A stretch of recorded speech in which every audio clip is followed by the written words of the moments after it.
Today, we're going to be discussing the enslavement of black people, and also we're going to be discussing the occult. And now you might be thinking at the start that this sounds like a very strange video. How could you combine the two subjects? Well, it turns out that when you look through history books and also check out several studies about the subjects, you will find that there is actually a correlation, because there was in fact occultism exhibited from the slaves, the slave masters, and also what the pro-slavery advocates would use to justify the enslavement of innocent black people. And so you might be asking, what qualifies me to even make such a video? Well, I just so happen to be a descendant of a 17th century white German witch from Holland who married a black slave and had multiple children with him. And so given my direct lineage to multiple lines of slavery, and given the fact that I'm probably one of the only people who can trace their lineage back to a literal urban legend who is known as the Witch of Block Island in Rhode Island, well, you have to admit there are very few people who will be more qualified than me to discuss this topic. So grab your favorite drink, kick back and relax, and let's discuss the curious tale of magical slaves, occultism in the slavery practice.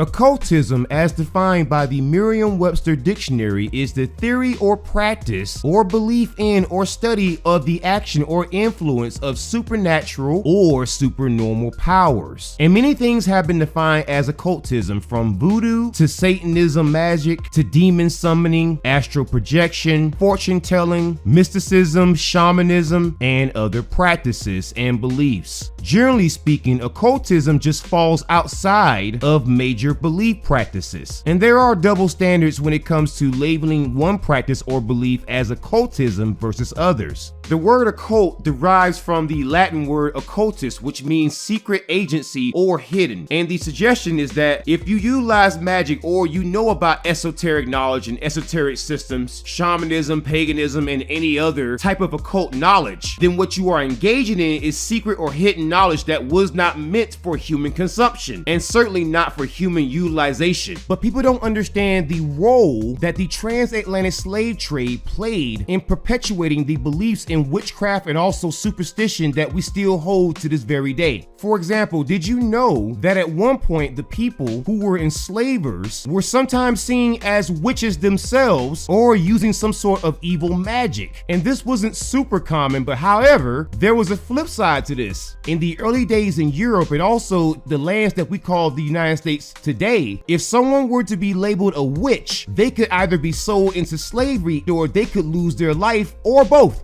The other thing you may find interesting is that as more slaves arrived in the United States, we also saw a rise in the witch trials, where you had usually innocent women who were accused of being witches, and usually there was no way to get justice, because once you were accused by the right person, you were pretty much guilty. And once you were found guilty, you were then forced into servitude. And so the early 13 colonies saw a benefit in doing this. And so they pushed this idea that witches were everywhere. It is without doubt that slaves were pushed into Christianity. But wouldn't it be fascinating to know that because of the occult and certain themes, that the slaves got a copy of the Bible that didn't include all books, such as the Book of Enoch. And now the Book of Enoch is no longer in most Bibles. However, it did exist in the Holy Bible in its entirety during the time of the Salem witch trials, and also before then, and even afterwards. And so if this one book was excluded from the slaves because they didn't want slaves to read this, I think that is a very good thing to bring up in a video about slavery and the occult, don't you think? And while the original white slave owners were apprehensive to the idea of the occult, they did not outright reject the use of so-called magic among the slaves. And so I want to explore a little bit into what is defined as magic, because you may not realize it, but some of the everyday activities that you or someone that you may know know engages in may have been considered to be heresy and or magic at one point. Like for example, did you know that at one point the blacksmith profession, you know, the idea of making swords and knives and shields and other items, that was considered to be magical in multiple cultures and in multiple continents. Or for example, if someone was just exceptionally good in combat, they would oftentimes be portrayed as some type of deity, because you could certainly see how someone like, for example, Achilles may have been an actual real person, but because he was so good in combat, he was seen as a demigod. Or even someone like Heracles or Hercules, as some people may call him. Even the idea of public speaking and convincing a large swath of people to do something may have been seen as a form of witchcraft. And I could use many other examples of this, but I'm not going to use an example from the transatlantic slave trade to explain what many people viewed as magic. Instead, I'm going to use what many people, especially the white enslavers at that time during the 16th and 17th and 18th century, believed to be magic and what they were basing their beliefs on. Now, later on in the video, I'm going to discuss a famed witch hunter from the 17th century known as Cotton Mather. And Cotton Mather, he was a very important man and he wrote many things. He was a hardcore Puritan, but there are some other things that Cotton Mather wrote about. Things that, quite honestly, demonstrates what many people of the time considered to be magic due to ignorance and the lack of research into the natural world and also natural cures and natural disasters. By the time of Cotton Mather's demise, many scholars had collected a series of writings that were supposed to be a part of the original Holy Bible. And these texts were known as the apocryphal texts, or what many of us in the occult would call the grand context of the Bible. So to explain what many people involved in the transatlantic slave trade believed to be magic at that time, and even before then, we must check out this dissertation that was written by Grace Sarah Harwood for Georgia State University discussing Cotton Mather's commentary on the Synoptic Gospels, which means that Cotton Mather was well aware of the apocryphal texts. Even though they were completely compiled after he passed away, they were still being compiled when he was alive, which means that he would have known, or there was a high likelihood that he understood the story of Noah's Ark and the real reason why God flooded the entire earth. And in fact, I can prove this beyond a shadow of a doubt, because Cotton Mather was a Nephilim enthusiast, and the Nephilim is a very important thing because the Nephilim are said to be half human, half angel hybrids that were created when God sent down these angels known as the Watchers, who were all led by an angel known as Samyaza. And so God's angels began teaching secret knowledge, or what many people would consider to be the occult, to humans. And some of the things that were taught were things like mathematics, science, history, how to work with the earth, you know, the early root workers, how to use medicinal cures. They were teaching women how to dress up to appeal to men, and other things that you would consider to be normal everyday activities right now. However, God considered those things to be forbidden because many of those things were considered to be witchcraft or heresy. And the central figure of this whole story is not the leader of the Watchers, Samyaza. Instead, it was the then angel known as Azazel. And we get the popular term of scapegoat from Azazel, and I will explain how. Because Azazel, you see, he taught humanity the art of war and how to make weapons. And depending on the reading that you obtain about the Watchers, Azazel either did or didn't have children with human brides. And so it makes it very interesting when God finds out about what the Watchers have done. God didn't punish Samyaza, the leader of the Watchers, the harshest. No, God punished actually Azazel. And it's not even clear if Azazel actually had children with the humans to make these giant human hybrids known as the Nephilim, who are still spoken about to this very day. But instead, God punished Azazel seemingly because Azazel gave humanity the means in which to resist God. And so if you were to read the apocryphal text, you would see that God said to all sin is ascribed to Azazel, not to Samyaza, who was the leader of the Watchers, but Azazel, because God apparently had a special hatred that was reserved just for Azazel, who, once again, I must say it for a third time, we aren't even sure made human and angel hybrids known as these dangerous monsters called the Nephilim. No, all God punished Azazel for with a surety is just teaching man the art of war, how to fight, how to defend yourself. Azazel was the ancient version of the Second Amendment. And so everything that was mentioned about Azazel and the Watchers, everything that was taught to humanity was something that Cotton Mather would have been aware of, because this man is being called America's first Nephilim enthusiast, which means he was the first guy and he understood the history of the Nephilim. So that is the context of Cotton Mather and his judgments of what he would consider to be magic. And you may be thinking, why am I talking about all this? Well, it's gonna become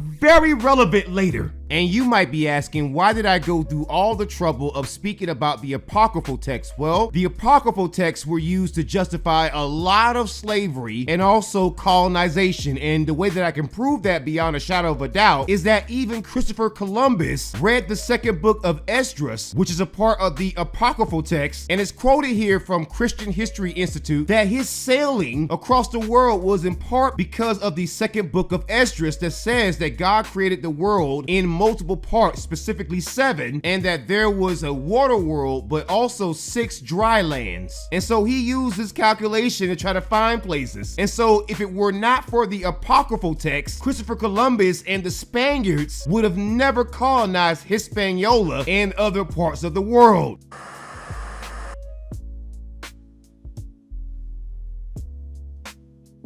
Why did you wish to sail west? To open a new route to Asia. Asia is the richest kingdom, the land of spices and gold. At the moment, there are only 2 ways of reaching it. By sea, sailing around the African continent, the journey takes a year, or by land. But the Turks have closed this route to all Christians. There is a third way. By sailing west across the ocean sea. The distance is unknown. It's said to be infinite. Superstition. I believe the Indies are no more than 750 leagues west of the Canary Islands. To be so certain. The calculations of Toscanelli, Marin de Tir, Esdras. Esdras is a Jew.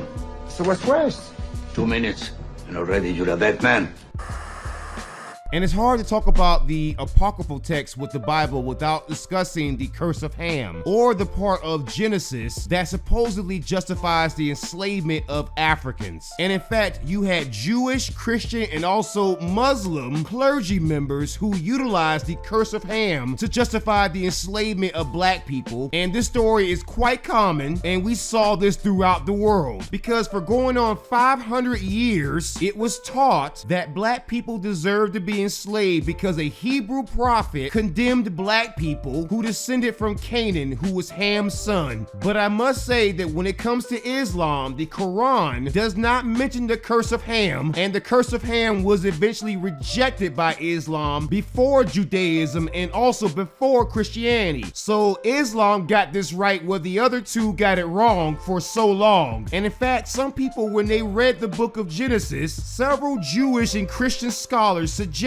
that black people were predestined to be a slave race, and that by enslaving them, you were guiding them out of darkness. And so when I hear people of the Jewish faith make the claim that they never had slaves, well, that is absolutely a lie, because not only did you have slaves, you even justified it. And so we come to the point in the video in which we have to discuss some of the black slaves and some of their beliefs in terms of religion. And I'm gonna take this to levels that you may not have expected, because yes, we're gonna discuss Hoodoo in terms of the foundational black American or freedmen religion that was created during slavery. However, before we get to that, we must discuss the reasons why black slaves even developed religions in the first place and were so religious from the outset. There were already black people in the Americas before the transatlantic slave trade, but for the ones that were taken from Africa, well, that continent in general has always been religious. And it's because of this that when you had white white supremacist enslavers showing up to the African continent and started enslaving people, as I mentioned before in the video towards the beginning, many of the black Africans interpreted these white enslavers as witches themselves because they were profiting off of the suffering of other human beings. And as I said before, back in the old days, what was considered witchcraft was a little bit more tame than what you see in Harry Potter or World of Warcraft or a video game or a movie or whatever you have out there that gives you your current mental image of a witch. No, back then, if you were to profit off of the mass suffering of a people and you did it for a prolonged period, then that was seen as a form of witchcraft. And if these white enslavers did not want to be labeled as witches, well, what doesn't help is that many of these stereotypes that are given to black people, even to the modern day, were actually true of the white people back then. Like, for example, there was this suggestion that black people used to eat other black people, but the truth is that white people during the transatlantic slave trade routinely ate their black slaves. And in fact, if you were to look at this writing from William D. Pearson that is entitled The Journal of Negro History, you will see that African slaves faced the horrors of becoming dinner because of the degeneracy of the white supremacists. And some of this stuff was seen as ritualistic because I want you to imagine that you're in a village and you suddenly see these white folks come in the night and come and snatch you up. And they get you on this ship with technology that you've never seen before. It seems almost like magic. And then they start eating you. Well, you would assume that these people weren't human, because what kind of a human would just enslave people, make them work until they pass away, and then if they got hungry enough, would eat them? And then those same white supremacists had the nerve to claim that it was the Africans who were the heathens and the barbarians.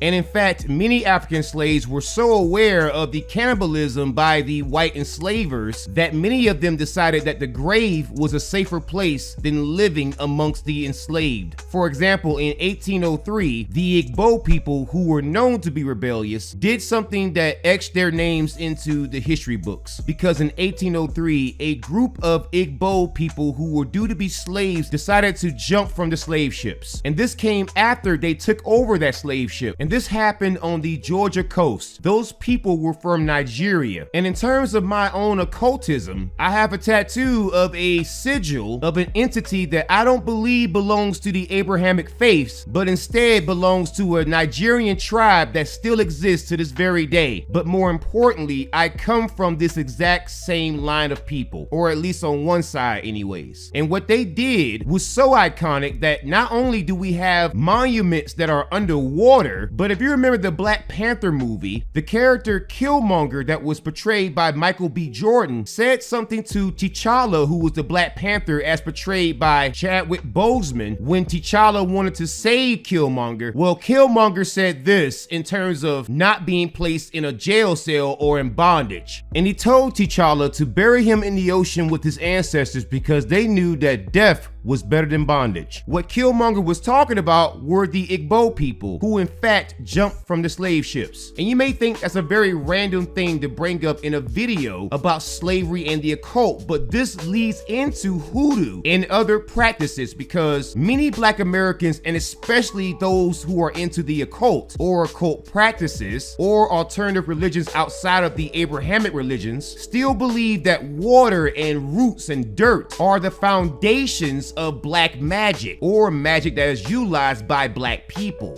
But I think we're getting a little bit ahead of ourselves. We have to understand the difference between hoodoo and voodoo at this point. And so hoodoo is seen as more of a folk magic, even though it is a religion. Whereas voodoo has a hierarchical priesthood and also involves worship of these entities known as the Loa. But with hoodoo, you have more of a focus on the natural world and natural cures, natural environments, but from a spiritual angle. And those hoodoo practices have been practiced alongside Christianity, which is why you find so many black people in the South who claim to be super Christians, but when you talk to them about their daily activities, some of the hoodoo rituals, and some of the superstitions, you will find that these people are more like hoodoo people who just so happen to observe some Christian traits versus Christians who practice some hoodoo. Another big difference between hoodoo and voodoo is that hoodoo actually incorporates sometimes religious texts from other religions, and they will call on keynote figures from other religions as saints to assist system in their rituals and their practices. Whereas with voodoo, you once again have a written and clear hierarchical structure. And voodoo also has a one true God, a supreme creator, known as Bonnier, which translates into good God or the good kind. And even some of the languages used were different. Like for example, if you were to go down to South Carolina and talk to some of the hoodoo practitioners there, many of them will speak Gullah Geechee or the freedmen language known as Tut, and they will incorporate that into their religious practices. Whereas with voodoo, if you were to go over to Haiti, many voodoo services are conducted in French or some version of French like Creole. And also, unlike voodoo, in hoodoo, you can actually consider yourself to be a Christian who just so happens to believe in African gods such as the Orisha and also Jesus. And if for some reason you can't believe that a person can practice hoodoo while also being a Christian, well, I got some news for you.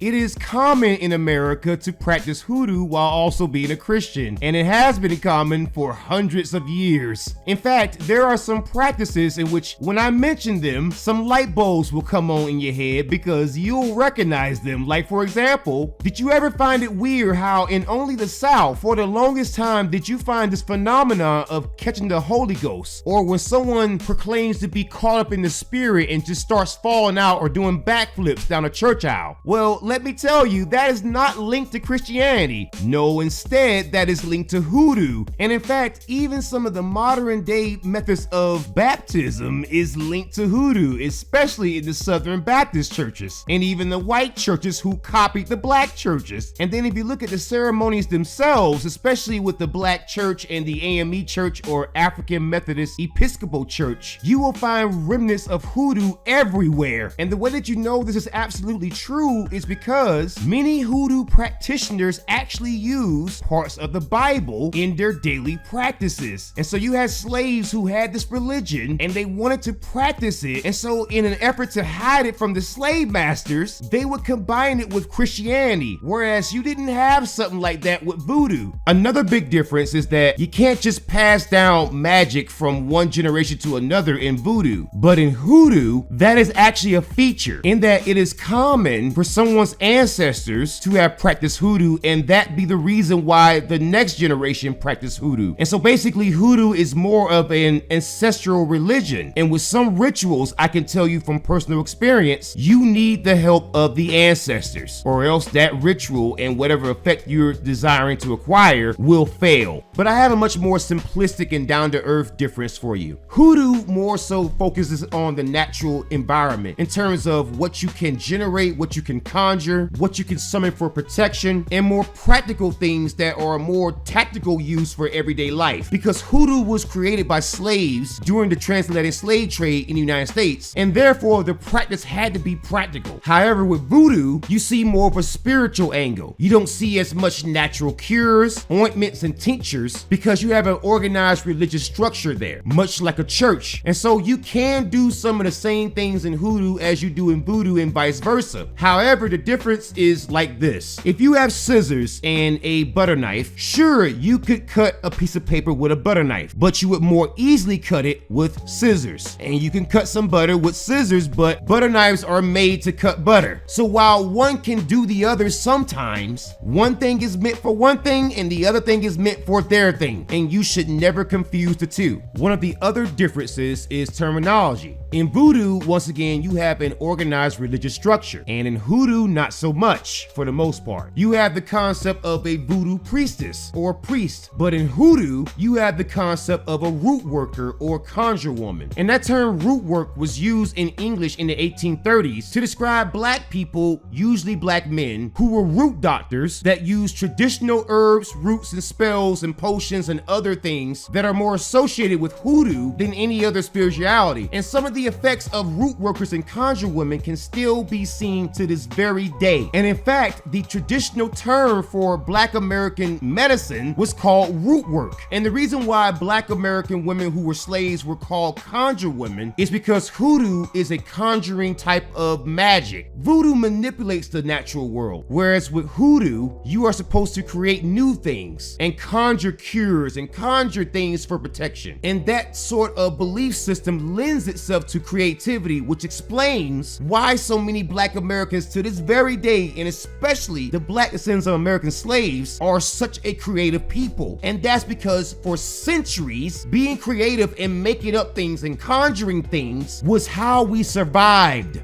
The history of root doctors within freedmen culture or black descendant of American slave culture is both rich and, surprisingly to some, well documented. And if you were to go over to conjuredoctors.com, you can see some of them. Like for example, you have Charles Harrison C.H. Mason, who was a pastor, but throughout his sermons and throughout his services, he would use roots to discern God's will, which, as you might imagine, is more linked to hoodoo. And then you had Ed Murphy, who was a Mississippi conjure doctor, who became famous for not only his superstitious beliefs and his occultism, but also for being a really good doctor. And then you have Jean Montigny, who is also known as Dr. Jean or Jean Bayou, and he was enslaved in Cuba. But he became so famous with his fortune telling and his root work that he is considered the father of New Orleans voodoo. And then you have Dr. Jim Jordan, who was famous until his death in 1962, and he was famous for being a root doctor even until the 60s. And you have black women such as Caroline Tracy Dye, but some may know her as Aunt Caroline Dye, who was not only known as a conjure woman, but just like my grandmother and my aunts, there were claims that she could see the future or see the past and could see things that she couldn't possibly have been able to naturally see. Or basically, like your grandmother said, if you're a black person, she had the gift. You had Black Herman, who may have also been known as Benjamin Herman Rucker, who was actually one of the greatest illusionists in American history because of his street magic and also his sleight of hand tricks. But he also was a root worker as well, and he was born in the late 1800s, and he passed away in 1934. And then you have spiritual mother Maud Shannon, who was the spiritual mother of the Spiritual Church of New Orleans. And now many black people don't realize that when black churches call their eldest women mother, that this is actually paying homage to hoodoo. And you may have heard of this next woman. Her name is Harriet Tubman, and I think that her name needs no introduction. She is one of the greatest freedom fighters the world has ever known. But she was also a well-known and regarded conjure woman who was known to work with roots. And then you have Patsy Moses, who was born into slavery in Bend County in Texas. And it was well known that she was a conjure woman because she is known as Patsy Moses, the Texas conjure woman. And then you have people like Gullah Jack. And Gullah Jack was a black man who would use his conjuring abilities and other parts of hoodoo to aid him in freeing black people. And then you have people like Mary Ellen Pleasant, who was not only a freedom fighter, but also an abolitionist and a black woman who came into some money. And she also helped to run the Underground Railroad. And this woman is so revered and so respected that she is known as the mother of human rights in California. And this next woman is very, very important because she explains a very complicated concept that is true to American history. This woman's name is Emma Dupree. She passed away in 1995, which means that she was a root worker in the modern day. And Emma Dupree is known as a granny woman. And a granny woman was a woman that was known throughout the country as a woman who was good at being a midwife, good with herbal cures, good with making potions and tinctures. And basically, people who couldn't afford to go to the hospital or go see an actual doctor would call upon these granny women, who were usually women who also knew hoodoo, and they knew how to work with the roots and the plants and the earth in order to make what Miss Emma Dupree would call a garden-grown pharmacy.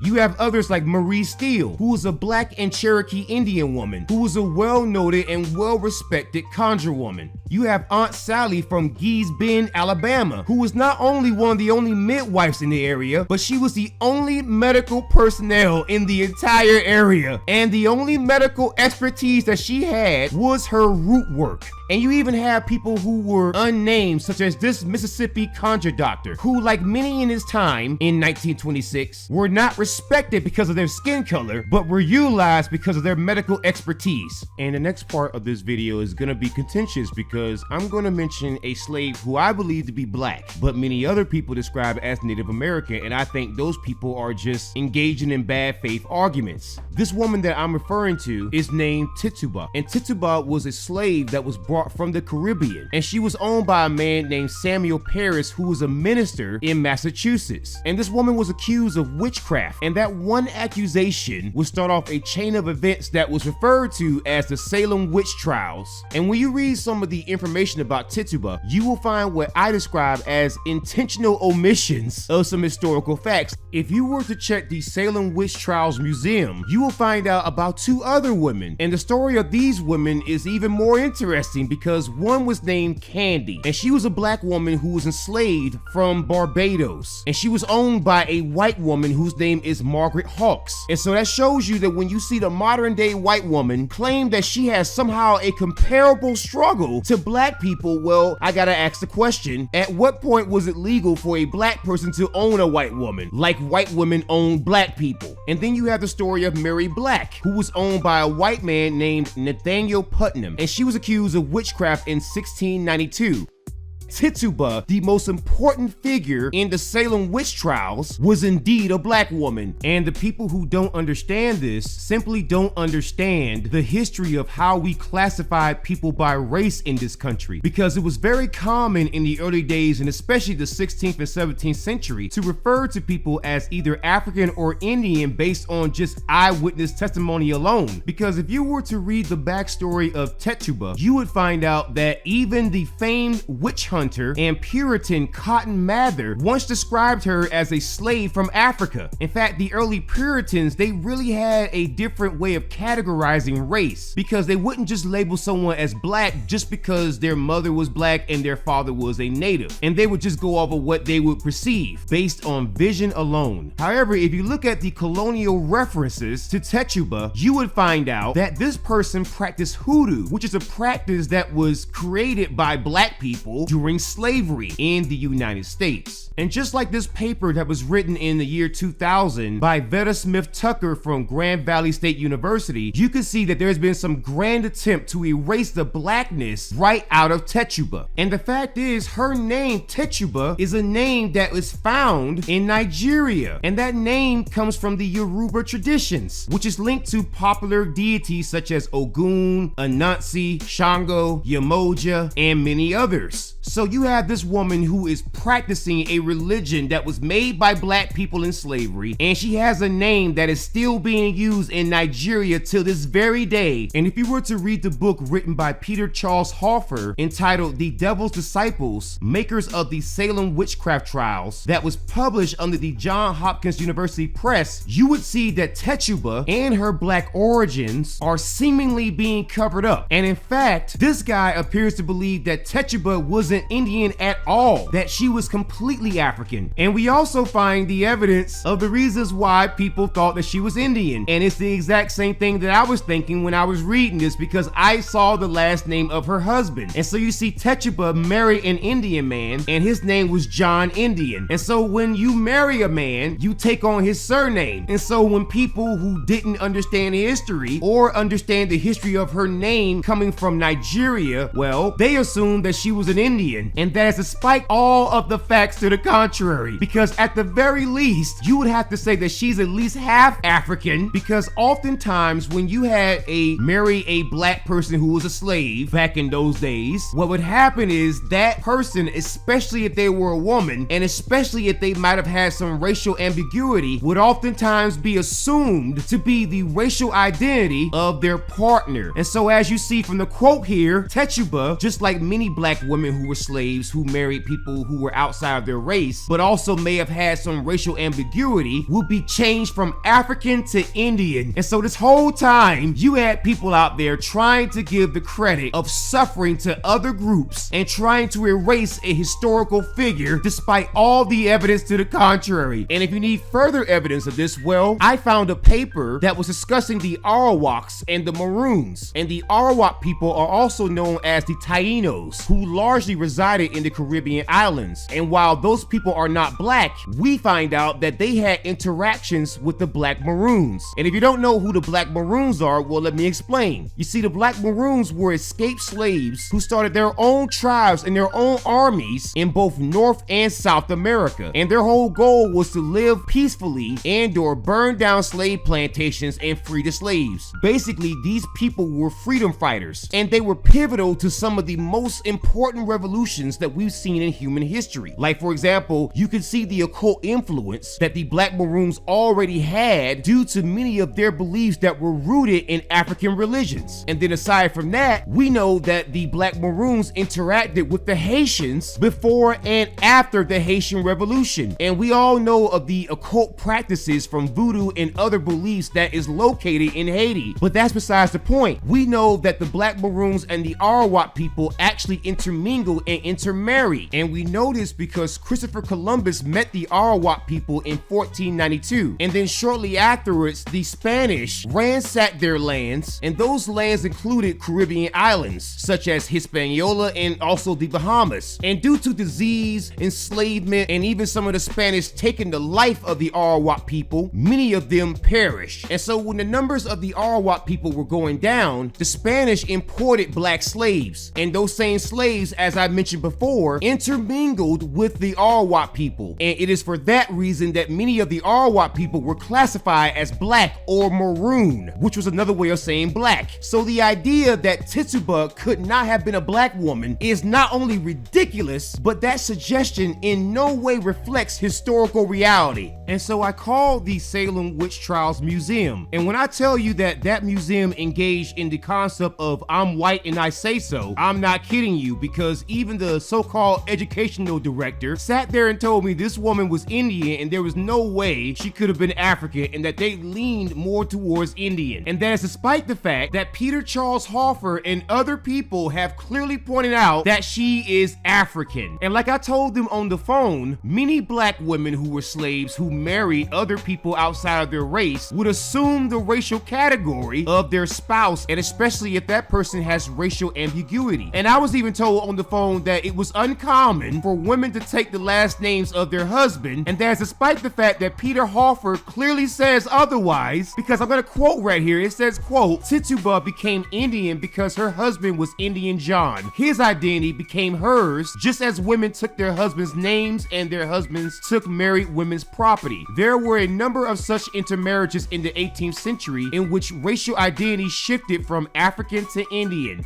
Peter Hoffner is right, and I'm really concerned about the Salem Witch Trials Museum and their I'm white and I say so attitude, because it didn't matter what I said, it seems like the goalposts were being pushed further and further and further and further out, which explains why we have a really hard time in this country actually finding out accurate information, because people put their personal biases and their I'm white and I say so attitude before the facts and the evidence. Because one of the lines of slaves that I come from comes from Rhode Island, which is in the northeast part of the US. And I know for a fact that when I was told on the phone by the Salem Witch Trials Museum that it wasn't common for women, especially slave women, to take on the surnames of their husbands, well, I knew that was ridiculous, because my 8th great grandmother, who was a white woman, married into the Sands family, which is one of the most famous families in the whole northeastern part of the US, because from the 16th to the 18th century, the Sands family, Jefferson family, and Stilwell families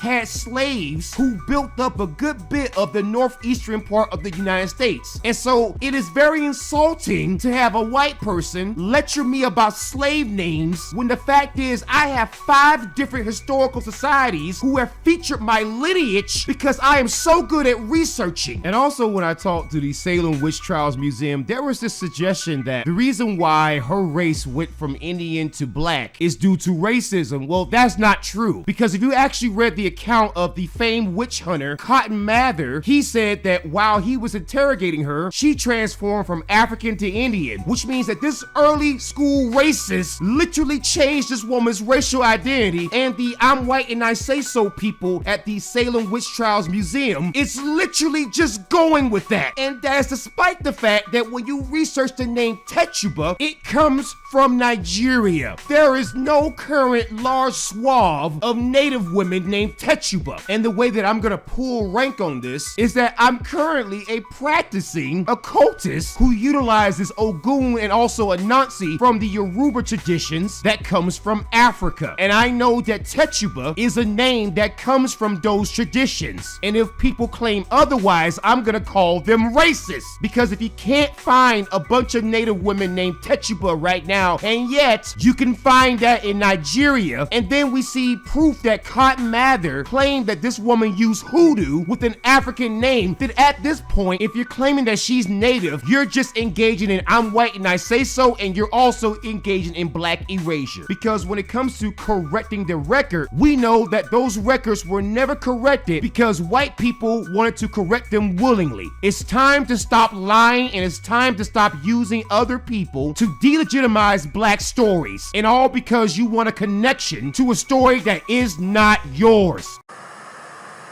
A-C-A-B, don't you step to M-E. I run to your sundown towns, then turn them upside down. But some of y'all monsters like Stranger Things in the upside down. No surrender, no retreat, certified soldier. Got receipts, you can't walk with my feet. I pack nothing but steel for the heat. I'm not soft, I'm elite. Play my anthem on repeat, now sing it with me. A-C-A-B, hating is just weak. Get off my meat, go take a seat. Came from nothing, now I'm something. Descendant of slaves, enemy slave. It's just how I was raised. Black power, temperature raised. Beautiful yet bloody days. That's why I can't be tamed. None of it was ever a game. A-C-A-B, don't step to me. Ancestral power through me. Big dog, big man, big money. Now feel the teeth.